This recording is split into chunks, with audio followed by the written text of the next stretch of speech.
Assalamualaikum warahmatullahi wabarakatuh. Alhamdulillahi rabbil alamin. Wabihi nasta'in ala amri din. Wassalatu wassalamu ala asyrafil anbiya wal mursalin.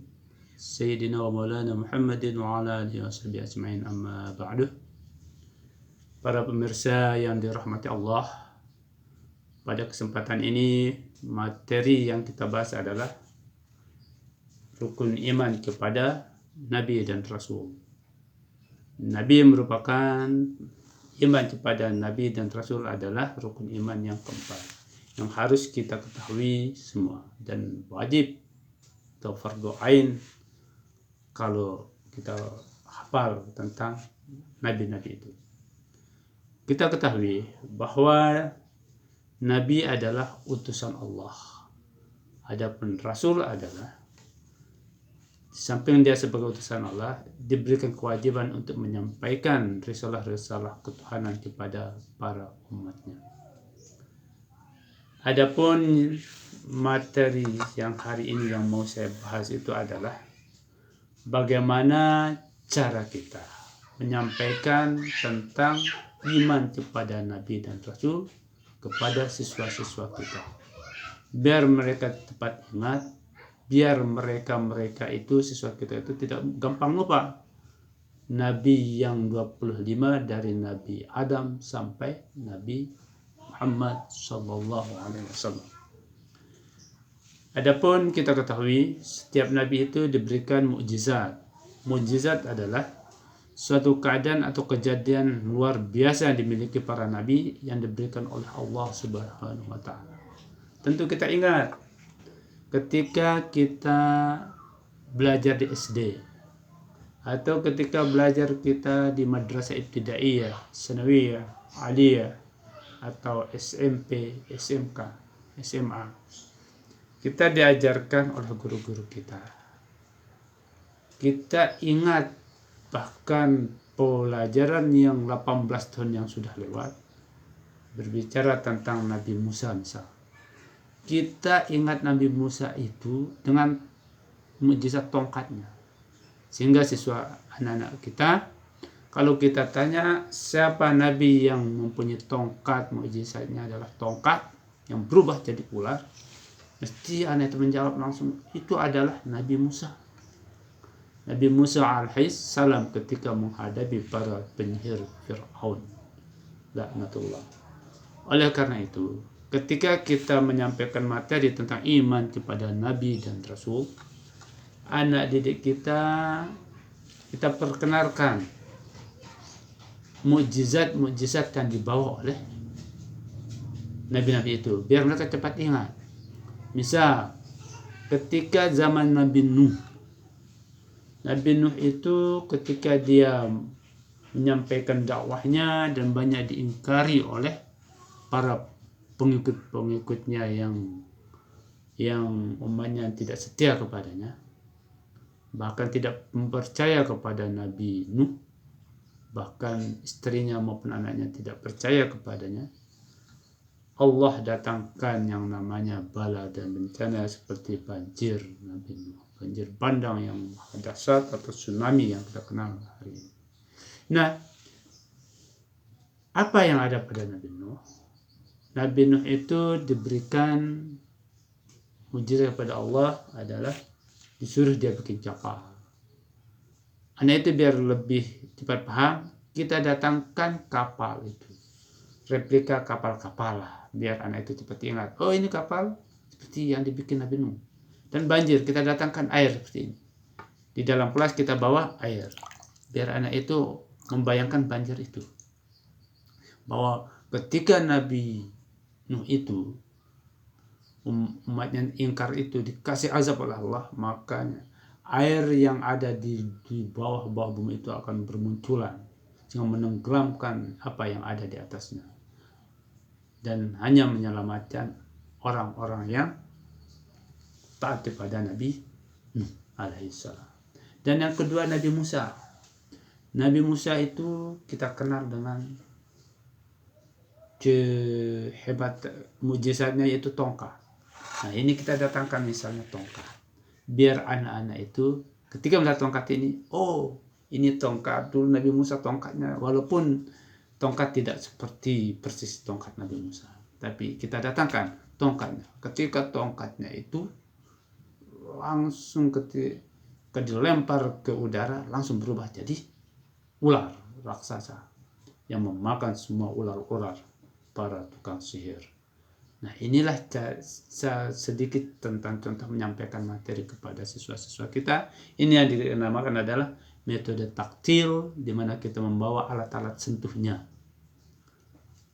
Ketika kita berbicara tentang misalnya Nabi Muhammad SAW, apa mukjizat Nabi Muhammad SAW? Mukjizatnya adalah Al-Quran, dan kita datangkan Al-Qurannya. Kita bawa pedoman Al-Qurannya, Al-Qurannya yang kita datangkan konsep Al-Quran. Inilah mukjizat Nabi Muhammad SAW. Artinya semua ilmu itu ada di sini. Bagaimana cara menghadapi hal-hal yang berbau mistis ada di sini. Ini adalah mukjizat yang terbesar Nabi Muhammad. Kalau kita ingin menguasai dunia, maka pelajarilah Al-Quran. Kalau kita ingin bahagia dunia dan akhirat, maka pelajarilah Al-Quran. Insya Allah dunia kita selamat, akhirat kita selamat. Inilah mukjizat Nabi Muhammad SAW dan hadis-hadis arba'in, ya, dan semua hadisnya. Makanya ketika ditanya apa mukjizat Nabi Muhammad SAW, mukjizatnya adalah Al-Quran dan Al-Hadis. Nah, betul juga Nabi Ibrahim. Ketika kita bercerita tentang Nabi Ibrahim kepada siswa-siswa kita datangkan percikan api, ya, percikan api. Bagaimana ketika Nabi Ibrahim itu dibakar menjadi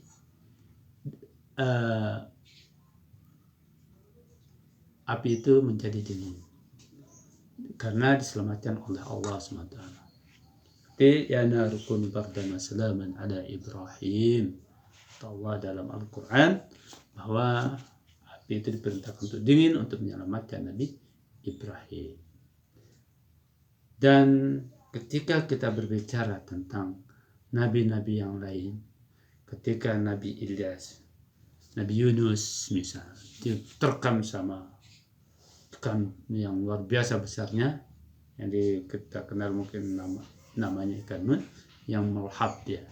Kita datangkan replika pada anak-anak kita, bagaimana replika misalnya boneka tentang ikan-ikan, bagaimana dia menerkam Nabi Yunus ketika di tengah lautan. Nah, inilah cara kita untuk memperkenalkan nabi-nabi kepada siswa, terutama anak SD, yang dengan itu mereka akan selalu ingat apa yang kita sampaikan. Adapun cepat mengajar kepada orang dewasa, kalau dewasa itu beda lagi. Seperti anak SMA, ketika kita berbicara tentang Nabi dan Rasul, kita carikan secara analogi yang kira-kira bisa masuk di pemikirannya.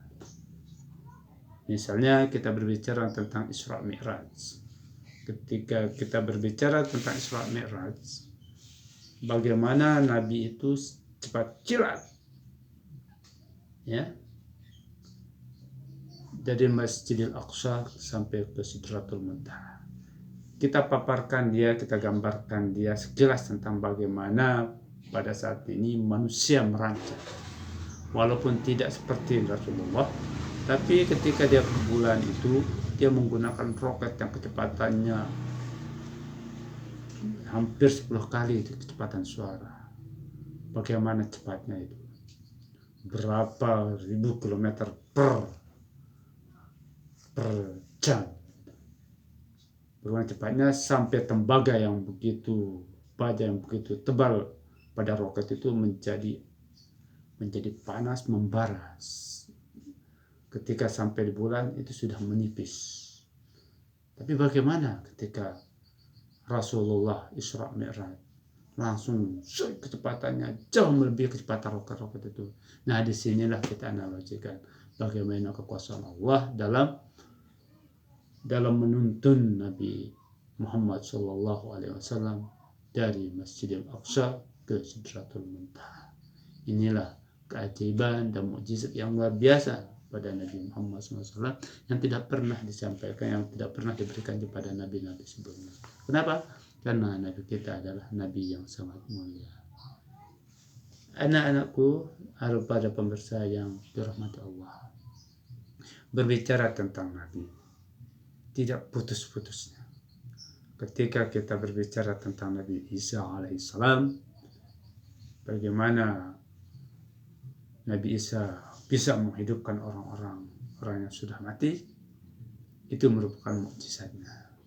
Kita bisa menyampaikan secara sederhana kepada siswa-siswa kita bahwa mukjizat Nabi Isa itu adalah bisa menghidupkan orang yang sudah mati dan bisa berbicara pada orang yang sudah anak kecil. Oleh karena itu, dalam menyampaikan materi-materi kepada siswa kita, kepada baik anak SD, SMP, SMA atau madrasah ibtidaiyah, madrasah tsanawiyah, madrasah aliyah, bahkan kepada para mahasiswa, kita gunakan struktur pemikirannya.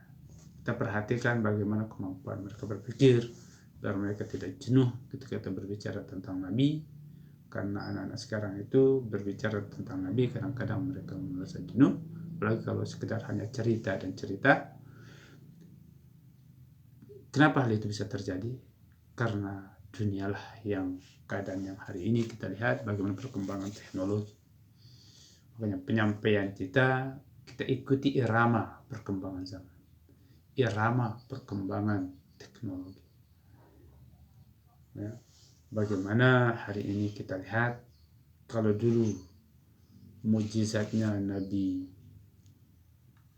yang namanya Nabi Sulaiman bisa berbicara dengan semut, sekarang orang bisa berbicara tanpa bertatap muka. Walaupun dia berjauhan bahkan ribuan kilometer jaraknya, kita bisa berbicara bahkan saling memandang. Itu luar biasa yang tidak pernah ada pada zaman Nabi. Bahkan pada era 30, pada awal abad 20 itu tidak ada sama sekali. Sekarang orang sudah bisa berkomunikasi sesama manusia dimanapun tempatnya, tanpa terhalang jarak dan waktu. Nah, itulah hebatnya hari ini. Ketika berbicara tentang mukjizat Nabi, kalau bisa kita adakan alat-alat peraganya, itu hanya untuk lebih mengingatkan kepada siswa-siswa tersebut. Mungkin cuma ini dulu yang bisa saya sampaikan. Nanti di tahap-tahap berikutnya kita akan berbicara tentang hal-hal yang kira-kira bisa menyematkan anak-anak kita untuk belajar dan mau belajar dan mengingat apa yang sudah kita sampaikan sampai dia tua, tidak gampang lupa.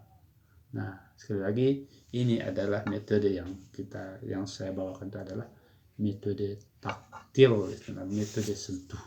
Setiap kita datang ke kelas, kita harus membawa yang namanya alat-alat peraga itu sesuai dengan materi yang kita ajarkan.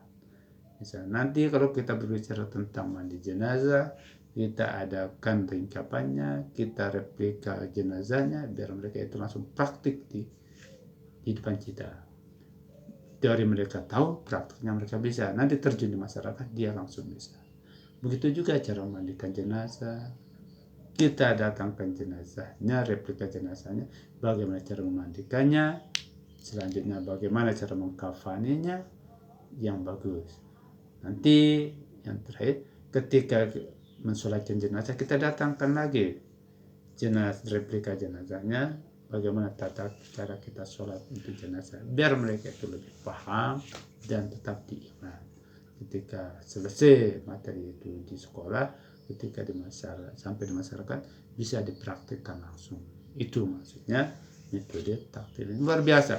Metode taktil ini adalah metode yang mungkin baru kita dengar, yang baru kita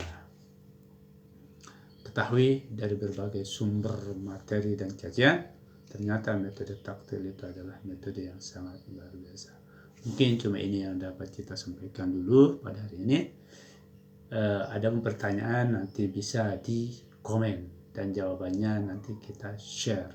Kalau ada masukan-masukan, kami minta masukannya biar besok kita perbaiki dan kita tambahkan. Kalau ada yang mau sharing silahkan nanti lewat komen-komen di bawah ini.